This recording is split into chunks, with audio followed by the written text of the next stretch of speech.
प्रकरण एक दो चरांक वाले रेखीय समीकरण, जिसमें हम लोगों ने प्रश्न संग्रह 1.2 तक कर लिया। अब हम लोग आगे बढ़ेंगे प्रश्न संग्रह 1.3 के लिए। और 1.3 के लिए जो सबसे इम्पोर्टेंट चीज है वो है निश्चयक या सारणिक। आपको जानना है निश्चयक या सारणिक क्या होता है।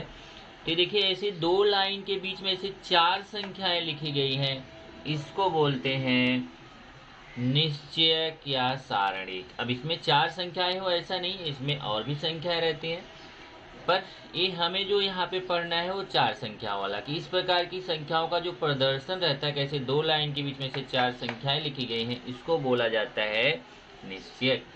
इस निश्चयक में देखेंगे तो दो पंक्तियां हैं। देखिए, एक दो, ध्यान से देखो, एक दो, ऐसे दो पंक्तियां हो गई। मैं ऐसे रख के दिखाऊं, ये देखिए, एक पंक्ति हो गई और दूसरी पंक्ति, ऐसे दो पंक्तियां हो गई।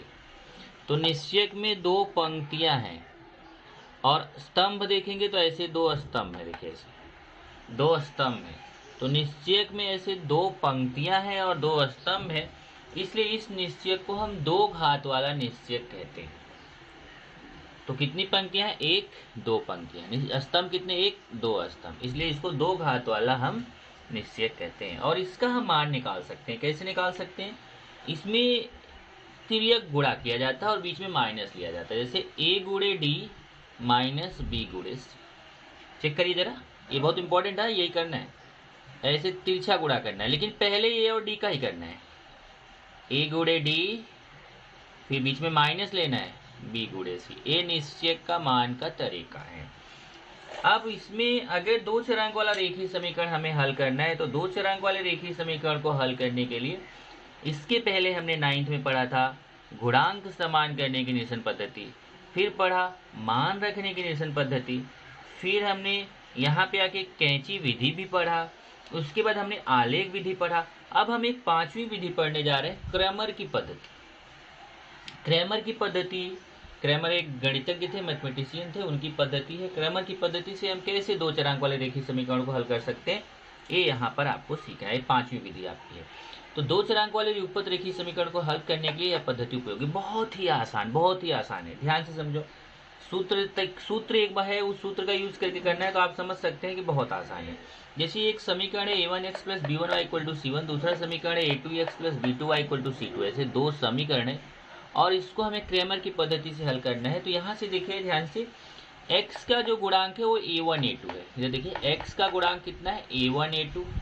y का गुणांक क्या है? b1 b2। और इधर संख्या वाला पद क्या है? c1 c2। ये देखिए, a1 a2 b1 b2 c1 c2। पहले समीकरण से हमें a1 b1 c1 मिलता है, दूसरे समीकरण से हमें a2 b2 c2 मिलता है।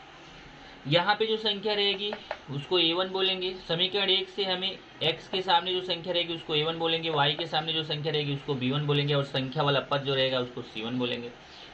और ऐसे समीकरण दो से x के सामने वाली संख्या को a2 बोलेंगे, y के सामने वाली संख्या को b2 बोलेंगे, और जो संख्या वाला पद रहेगा उसको c2 बोलेंगे। पहले हम इसका मान निकाल लेंगे, उसके बाद तब हमें तीन चीजें निकालना है, d dx dy। उसका फॉर्मूला याद कर लीजिए, d का फॉर्मूला है a1 a2 b1 b2। ये d का फॉर्मूला है। इसमें हम a1 a2 b1 b2 लेते हैं, मतलब x के गुणांक और y के गुणांक लेते हैं। फिर हम dx निकालेंगे। जब dx निकालेंगे तो हम dx निकाल रहे हैं ना, तो x को छुपा लेंगे और उसकी जगह पे c1 c2 लिख देंगे। ध्यान से देखना, जब हम dx निकाल रहे हैं तो x वाला पद छिपा लिया और उसकी जगह ये c1 c2 ले लिया। देखिए, c1 c2, और उसके बाद क्या है? b1 b2। जब हम dy निकाल रहे हैं तो हमने y को छुपा लिया। ये देखिए, y वाले पद को हमने छुपा लिया, तो क्या बचा? a1 a2 c1 c2, a1 a2, और ये जो छिपाया उसकी जगह c1 c2। तो बेटर है कि आप इसको याद कर लीजिए। एक ट्रिक मैंने बताया, पर बेटर है आप याद कर लो। d के लिए a1 a2 b1 b2, फिर dx निकालेंगे तो फिर a1 a2 को हटा के वहाँ c1 c2 लेंगे, और dy निकालेंगे तो यहाँ पे हम b1 b2 को हटा के वहाँ c1 c2 लेंगे। ये आप याद कर लो। फिर उसके बाद x निकालने का फॉर्मूला है dx बटे दो, dx बटे d, और y निकालने का फॉर्मूला है dy बटे d।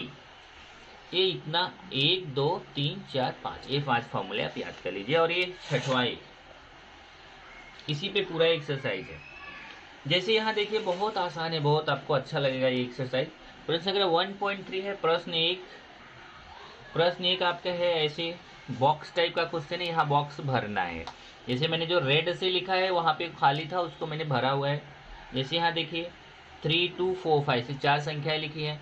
तो यहाँ क्या बताया गया है, इसे तिर्यक गुणा करना है, बीच में माइनस लेना। तो यहाँ देखिए 3 का गुणा 5 से करेंगे तो 3 गुणे 5, फिर बीच में माइनस, और ऐसे तिरछा गुणा करेंगे 2 का गुणा 4 से, 2 गुणे 4। तो ये 2 बॉक्स आपका भर गया। देखो 3 गुणे 5 माइनस ऐसे तिरछा 2 गुणे 4। अब 3 का 5 में गुणा करेंगे 3 पच्चीस 15 आएगा यहाँ, और 2 का 4 में गुणा करेंगे 2 चौक 8 आएगा। 15 में से 8 माइनस करेंगे तो 7 आएगा। बस ये आपका पहला क्वेश्चन यहीं पे खत्म हो जाता है। इस तरीके से आपको निश्चय करना है। अभी हम आते हैं प्रश्न नंबर 2 के लिए। इसमें थोड़ा आपके टेक्स्ट बुक में अलग दिया है, उसने प्रश्न 1 के बाद फिर प्रश्न 1 दे दिया है, तो वहाँ थोड़ा सा आप कंफ्यूज मत होइएगा। अभी प्रश्न 2 है, तो मैं यहाँ पे प्रश्न 2 लिखता हूँ। प्रश्न 2, निम्नलिखित निश्चयकों के मान ज्ञात कीजिए। निम्नलिखित निश्चयकों के मान ज्ञात कीजिए।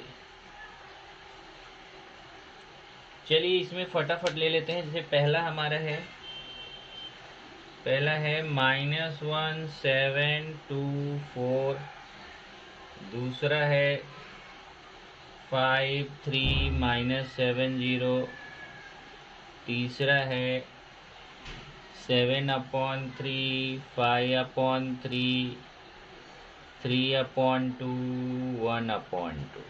ओके, चलो हम इसको हल करते हैं एक एक करके। फर्स्ट से 2 मिनट में हो जाने वाला है। पहला अगर हम लेंगे, देखिए केवल प्लस माइनस की गलती यहाँ होती है। आप प्लस माइनस की गलती नहीं किए तो आपको आसानी से आ जाएगा। देखिए ये पहला लिया मैंने, तिरछा गुणा करना है -1 का 4 से, -1 का गुणा 4 से, तो -1 गुणे 4, -1 का 4 से, -1 इंटू 4। फिर बीच में माइनस लेना है, ये ध्यान रखिए, बीच में माइनस लेना ही है, और 7 का गुणा 2 से। ओके, तो ये हो जाएगा कितना, देखिए -1 का 4 से गुणा करेंगे 4 1 के 4 -4, और इस 7 का 2 से करेंगे -14। फिर माइनस माइनस जोड़ा जाता है बड़ी संख्या का चिन्ह, 14 4 जोड़ेंगे 18, और बड़ी संख्या के सामने माइनस। ये आपका पहला हो गया। ऐसे ही देखिए दूसरा, दूसरा है 5 3 -7 0। चलिए इसको निकालते हैं। तिरछा गुणा 5 का 0 से गुणा, फिर -3 का ऋण 7 से गुणा। ध्यान से देखो, प्लस माइनस की गलती मत करना। तिरछा गुणा 5 का 0 से गुणा, फिर बीच में माइनस लेना है, 3 का ऋण 7 से गुणा। अब 5 का 0 से गुणा करेंगे तो 0 आएगा, और ये -3 का -7 से करेंगे तो पहले माइनस माइनस का गुणा प्लस, 3 सत्ते 21, फिर 21 में 0 जोड़ेंगे तो 21 आएगा। ओके, चलिए अभी हम तीसरा लेते हैं। तीसरा आपका है 7/3 5/3 3/2 1/2। एक मिनट, ब्लू से लिखता हूँ।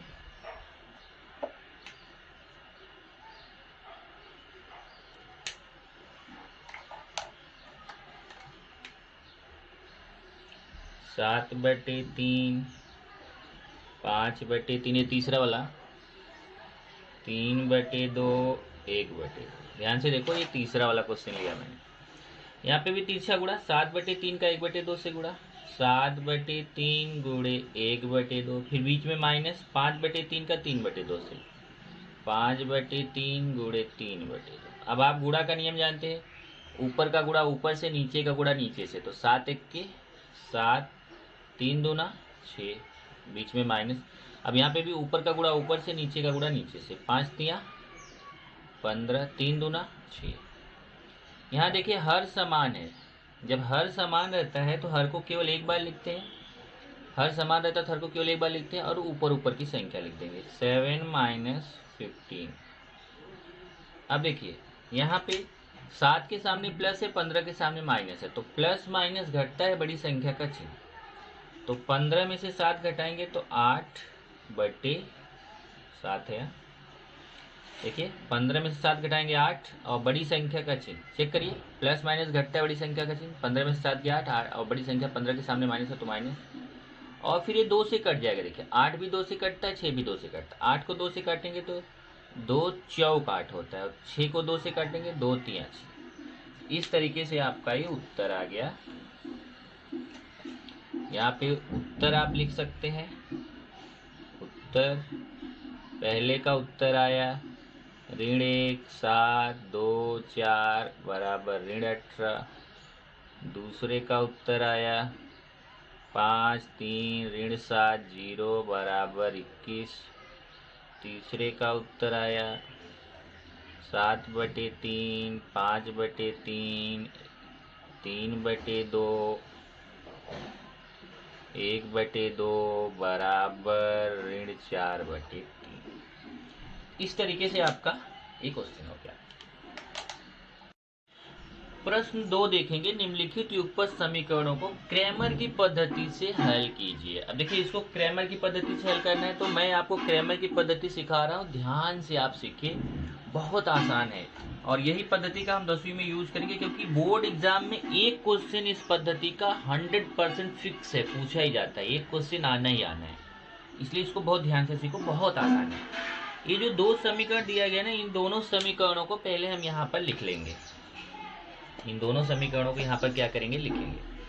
तो पहले पहला समीकरण लिखेंगे, फिर उसके नीचे हम दूसरा समीकरण लिखेंगे। पहले हम पहला समीकरण लेते हैं। पहला समीकरण हमारा है 3x - 4y = 10, ये पहला समीकरण है। और दूसरा समीकरण है 4x + 3y = 5, ये दूसरा समीकरण है। दोनों समीकरण लिख लीजिए। पहले समीकरण से समीकरण 1 की तुलना करेंगे a1x + b1y = c1 से, और समीकरण 2 की तुलना करेंगे a2x + b2y = c2 से। तो यहाँ देखिए पहले समीकरण से a1 b1 c1 का मान मिलेगा। ध्यान से देखिए, ये जो 3 है ये a1 है, मतलब x के सामने जो संख्या वो a1 है। b1 है ये y के सामने जो संख्या है चिन्ह के साथ ऋण 4, और C1 है ये जो संख्या वाला पद बराबर के बाद है ये C1। इस तरीके से आपको A1 मिल गया।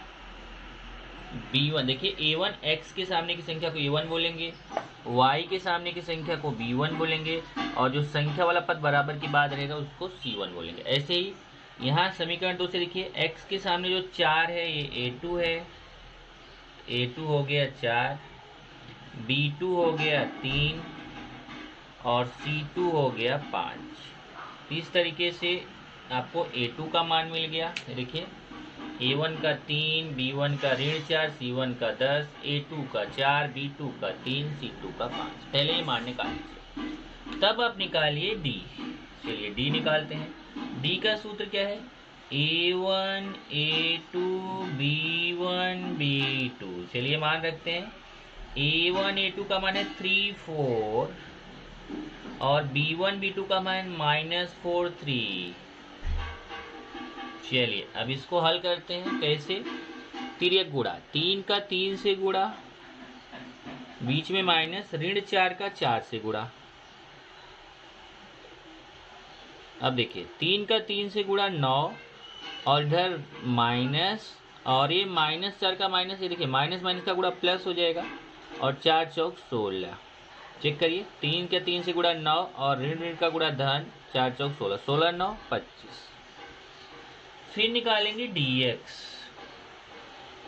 dx का सूत्र है C1 C2 B1 B2, यही तो फॉर्मूला है। चलिए मान रखते हैं। C1 C2 का मान कितना है, 10 5, तो C1 C2 की जगह 10 5, और फिर B1 B2 -4 3, -4 3, B1 का मान -4 और ये 3। एक मिनट, गड़बड़ हो रहा है सब, चेक करिए जरा। पहले C1 C2 का मान कितना है, 10 5, और फिर B1 B2 का मान कितना है, -4 3। अब तिर्यक गुणा करेंगे, 10 का 3 से बीच में माइनस, ऋण 4 का 5 से, ये 10 तिया 30, माइनस माइनस का गुणा प्लस, 4 पचे 20, 30 20 50। तब निकालेंगे डी वाई। डी वाई के लिए क्या सूत्र है, A1 A2 C1 C2। अब चलिए मान रखते हैं। A1 A2 का मान यहाँ से देखिए 3 4, और फिर C1 C2 का मान 10 5। अब 3 का 5 से गुणा, ये देखिए तिर्यक गुणा, 3 का 5 से, बीच में माइनस, 10 का 4 से, 3 पचे 4 है, 3 का 5 से गुणा 15, माइनस 10 का 4 से 40। अब देखिए 3 पचे 15, 10 चौक 40, प्लस माइनस घटता है बड़ी संख्या का चिन्ह, 40 में से 15 घटाएंगे 25, बड़ी संख्या 40 के सामने माइनस। हमने डी निकाल लिया इस सूत्र से, dx निकाल लिया इस सूत्र से, dy निकाल लिया इस सूत्र से। प्लस माइनस की गलती मत करना। तब आप लिखोगे, इसलिए क्रैमर की पद्धति से x बराबर dx बटा d, ये सूत्र है। अब dx का मान यहाँ ध्यान से देखो, dx का मान 50 है, तो dx का मान 50 बटे d का मान 25 है। ध्यान से देखो, dx का मान 50 है और d का मान 25 है, तो यहाँ dx की जगह 50 लग दिया, d का मान 25। अब पहाड़ा पढ़ेंगे, 25 दूना 50, x बराबर 2 आ जाएगा। y बराबर dy बटे d। अब dy का मान देखेंगे, dy का मान कितना है, यहाँ से dy का मान ऋण 25 है, बटे d का मान 25 है। अब ये पहले माइनस प्लस का भाग माइनस, 25 एक के 25, 1 आ जाएगा। इस तरीके से x का मान 2 आ गया, y का मान ऋण 1 आ गया। उत्तर लिखेंगे, दिए गए युगपत समीकरणों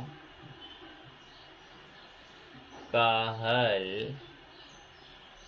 x y बराबर 2 ऋण 1, या फिर लिखो x बराबर 2 y बराबर ऋण 1, ये आपका उत्तर हो गया। तो इस तरीके से फिर से देख लीजिए कैसे करेंगे। पहला समीकरण रहेगा, दूसरा समीकरण, पहले समीकरण से A1 B1 C1 का मान लिखेंगे, दूसरे समीकरण से A2 B2 C2 का मान लिखेंगे। फिर D निकालेंगे, A1 A2 B1 B2, पहले A1 A2 का मान लिखेंगे, फिर B1 B2 का मान, फिर तिर्यक गुणा, 3 का 3 से गुणा, बीच में माइनस लेना है, ऋण 4 का 4। फिर dx निकालेंगे, तो C1 C2 B1 B2, पहले C1 C2 का मान रखेंगे, फिर B1 B2 का मान रखेंगे, फिर यहाँ तिर्यक गुणा 10 का 3 से, बीच में माइनस लेना है, ऋण 4 का 5 से, इसका कैलकुलेशन कर दिया। तब dy निकालेंगे, A1 A2 C1 C2, A1 A2 का मान रख दिया, और फिर C1 C2 का मान, यहाँ पे भी तिर्यक गुणा करेंगे, 3 का 5 से, बीच में माइनस 10 का 4 से, बीच में माइनस लेना है, क्योंकि फॉर्मूला क्या है, a गुणे d माइनस b गुणे c। अब इसका मान निकाल लिया। तब फिर निकालेंगे x बराबर dx बटे d और y बराबर dy बटे d। यहाँ से dx का मान 50 बटे d का मान 25, 25 दूना 50, 2 आएगा। y बराबर dy बटे d, dy का मान ऋण 25 बटे d का मान 25, 25 एक के 25, ऋण 1 आ जाएगा। इस तरीके से x का मान 2 आ गया और y का मान ऋण 1 आ गया। ये आपका उत्तर हो गया। चलिए प्रश्न 2 का पहला कर लिया, प्रश्न 2 का दूसरा, इसको भी क्रैमर की पद्धति से करना है। तो सबसे पहले मैं पहला समीकरण लेता हूं। देखिए पहला समीकरण है 4x plus 3y minus 4 equal to 0। समीकरण को पहले मैं सिस्टमेटिक करूंगा। सिस्टमेटिक करने का मतलब क्या हुआ, देखिए यहाँ पे 4x प्लस 3y और यहाँ माइनस 4 बराबर के उधर जाएगा तो ये प्लस 4 हो जाएगा। और दूसरा समीकरण क्या है, 6x इक्वल टू, ये समीकरण 1 हो गया, ये समीकरण, 1 मिनट, चलो बाद में लिख देता हूँ। 6x equal to 8 minus 5y है। अब यहाँ से देखिए कैसे होना चाहिए सिस्टमेटिक, जरा ध्यान से सुनो, नहीं तो आप बोलोगे क्या कर रहे हो। कभी भी समीकरण में पहले x वाला पद होना चाहिए, फिर y वाला पद होना चाहिए, संख्या वाला पद बराबर के उस तरफ होना चाहिए, अगर आप क्रैमर की पद्धति से कर रहे हो। तो इसमें देखो पहले x वाला पद लिख दिया, फिर y वाला, और संख्या वाला पद जो बराबर के इस तरफ है उसको बराबर के उस तरफ लेके जाएंगे, तो -4 उधर जाके +4 हो जाएगा। इसमें भी वही करना है, पहले x वाला पद लिखेंगे। पहले x वाला पद क्या है 6x, फिर y वाला पद ये देखिए -5y बराबर के उस तरफ है, पहले उसको इस तरफ लेके आएंगे, ये +5y हो जाएगा और ये संख्या वाला पद अपनी जगह बराबर है, ये समीकरण 2 हो जाएगा। तो इस तरीके से आपका पहला समीकरण हो गया 4x + 3y = 4, ये हमारा पहला समीकरण हो गया। और 6x + 5y = 8, ये दूसरा समीकरण हो गया। तो इस तरीके से ये समीकरण सिस्टमेटिक होना चाहिए, पहले x वाला पद, फिर y वाला पद, फिर संख्या बराबर के बाद संख्या, पहले x वाला पद, फिर y वाला पद, बराबर के बाद संख्या। अब आप एक एक करके निकालिए। सबसे पहले यहाँ देखते हैं a1 का मान कितना, देखो 4। पहले समीकरण से a1 b1 c1 मिलेगा, b1 3, c1 कॉमा या c1 4, a2 6, b2 5, c2 8। अब चलिए निकालते हैं। पहला हमें क्या निकालना है, d। पहले हमें d निकालना है। तो d का क्या होता है, a1 a2 b1 b2। चलिए मान रखते हैं, a1 a2 का 4 6 और b1 b2 का 3 5। अब तिर्यक गुणा करते हैं, 4 × 5 ऋण 3 × 6, बीच में ऋण लेना है। 20 ऋण 4 × 5 20, 3 × 6 18, 20 में से 18 गया 2। तब निकालेंगे dx। dx का क्या होता है, c1 c2 b1 b2। चलिए मान रखते हैं, c1 c2 का 4 8 है, b1 b2 का 3 5 है, 4 8 3 5। अब चलिए तिर्यक गुणा करते हैं, 4 का 5 से इधर नीचे, 4 × 5 ऋण 3 × 8, ये 20 ऋण 24। देखिए 4 का 5 से, 3 का 8 से, बीच में माइनस। अब 4 × 5 20, 3 × 8 24, प्लस माइनस घटता है बड़ी संख्या का चिन्ह, 24 में से 20 जाएगा तो 4 बड़ी संख्या के सामने माइनस। तब dy निकालेंगे। dy क्या है, a1 a2 c1 c2। चलिए मान रखते हैं, a1 a2 का मान कितना है, a1 a2 का है 4 6 और c1 c2 का कितना है, c1 c2 का है 4 8। देख लीजिए a1 a2 का 4 6 और c1 c2 का 4 8, यहाँ 4 8, ये हो जाएगा 4 × 8 तिर्यक गुणा, बीच में माइनस, 4 × 6, 8 चौक 32 हो जाएगा, माइनस 4 6 24, 32 में से 24 गया तो 8। तब निकालेंगे x बराबर dx बटे d। अब देखिए dx का मान कितना है, यहाँ से देखिए dx का मान ऋण 4 है, बटे d का मान यहाँ से देखिए कितना है 2। इसको काट दीजिए, 2 दूना 4। y बराबर dy बटे d। अब dy का मान देखिए कितना है 8, ये 8 है, बटे d का मान कितना है, यहाँ से देखिए 2, 2 चौक 8। इस तरीके से आपको यहाँ उत्तर मिल जाता है। मैं डायरेक्ट उत्तर लिख रहा हूँ, x बराबर ऋण 2 y बराबर 4। आप ऐसे लिखें तो बेटर है। दिए गए युगपत समीकरण का हल x y बराबर -2 4। सेम टाइप से आप देखिए ये वाला क्वेश्चन है दूसरा, x + 2y = -1, ये समीकरण 1 हो गया। इसमें सही है, देखो पहले x है, फिर y है, फिर संख्या है, बराबर की उस तरफ संख्या है। दूसरा समीकरण 2x - 3y = 12, ये भी समीकरण हमारा सिस्टमेटिक है, पहले x वाला पद है, फिर y वाला पद है, बराबर की उस तरफ संख्या है। तब हम यहाँ पहले पता करेंगे a1 का मान, यहाँ से पहले समीकरण से a1 b1 c1 मिलेगा। a1 का मान यहाँ देखो कुछ नहीं दिख रहा है, तो 1 छिपा हुआ है, a1 1, b1 का मान 2, c1 का मान -1, फिर a2 का मान, यहाँ समीकरण 2 से लेंगे 2, b2 का -3, c2 का 12। तब निकालेंगे सबसे पहले d का क्या है, a1 a2 b1 b2। चलिए मान रखते हैं, a1 a2 का 1 2, b1 b2 का 2 -3। अब तिर्यक गुणा, 1 का ऋण 3 से गुणा, फिर -2 का 2 से गुणा। अब देखिए प्लस माइनस का गुणा, -3 1 के 3 और इधर 2 दूना 4, माइनस माइनस जोड़ा जाता है बड़ी संख्या का चिन्ह, 4 में 3 जोड़ेंगे 7, बड़ी संख्या के सामने माइनस। तब dx निकालेंगे। dx हो जाएगा C1 C2 B1 B2। चलिए मान रखते हैं। C1 C2 का मान -1 12 और B1 B2 का मान 2 -3।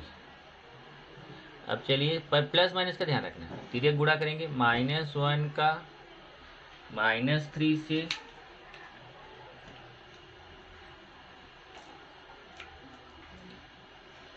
-1 का गुणा -3 से, फिर बीच में माइनस। देखिए तिर्यक गुणा -1 का -3 से गुणा करेंगे, फिर बीच में -2 का 12 से करेंगे। पहले यहाँ देखिए माइनस माइनस का गुणा प्लस हो जाएगा, 3 1 के 3, फिर ये माइनस 12 दूना 24। प्लस माइनस घटता बड़ी संख्या का चिन्ह, 24 में से 3 गया 21, बड़ी संख्या के सामने माइनस। तब निकालेंगे dy बराबर होता है a1 a2 c1 c2। चलिए मान रखते हैं। a1 a2 का 1 2 है, c1 c2 का -1 12 है। 1 2 -1 12। चलिए हो जाएगा 1 गुणे 12। देखिए तिर्यक गुणा माइनस माइनस 1 गुणे 2, ये 12 1 के 12, माइनस माइनस का गुणा प्लस 2 1 के 2, 12 2 14। तब निकालेंगे, इसलिए क्रैमर, यहाँ पे मैंने नहीं लिखा, जरा ये चीज यहाँ पे भी लिख लेना। क्रैमर की पद्धति से x बराबर dx बटे d। चलिए dx का मान कितना है यहाँ से देखिए -21, और d का कितना है -7। -21 -7, ये माइनस माइनस कट जाएगा और इधर 7 3 21। y बराबर हो जाएगा dy बटे d, ये d है।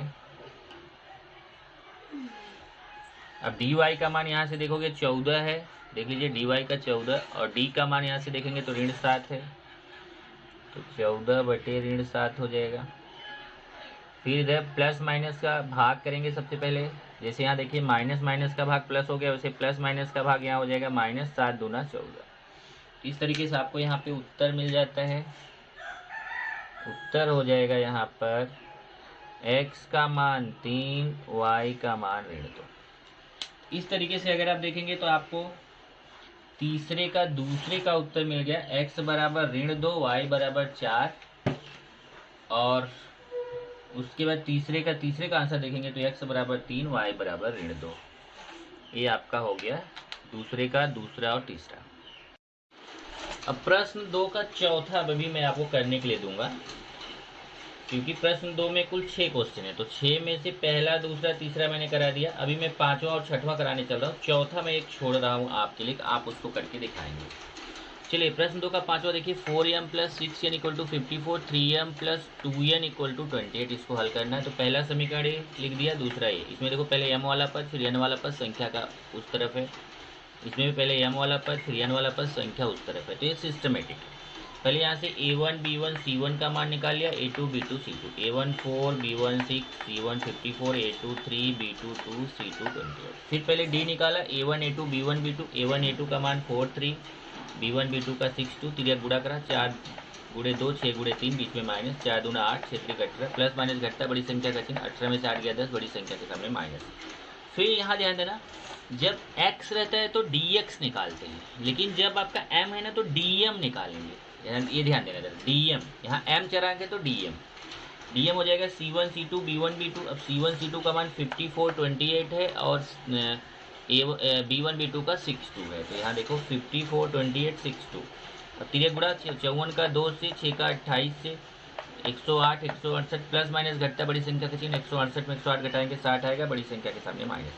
फिर dn निकालेंगे। यहाँ देखिए दूसरा चरांक n है तो dn, a1 a2 c1 c2। a1 a2 का मान कितना है 4 3, c1 c2 का 58 28 54 28। फिर तिर्यक गुणा, 4 का 28 से गुणा, 54 का 3 से, बीच में माइनस, 4 का 28 से गुणा 112, 54 का 3 से 162। प्लस माइनस घटता बड़ी संख्या का चिन्ह, 162 में 112 घटाएंगे 50, बड़ी संख्या के सामने माइनस। फिर क्रैमर की पद्धति से m बराबर dm बटे d, n बराबर dn बटे d। जो x बराबर dx बटे d लिखते थे वहाँ m बराबर dm बटे d, जो y बराबर dy बटे d लिखते थे वहाँ n बराबर dn बटे d।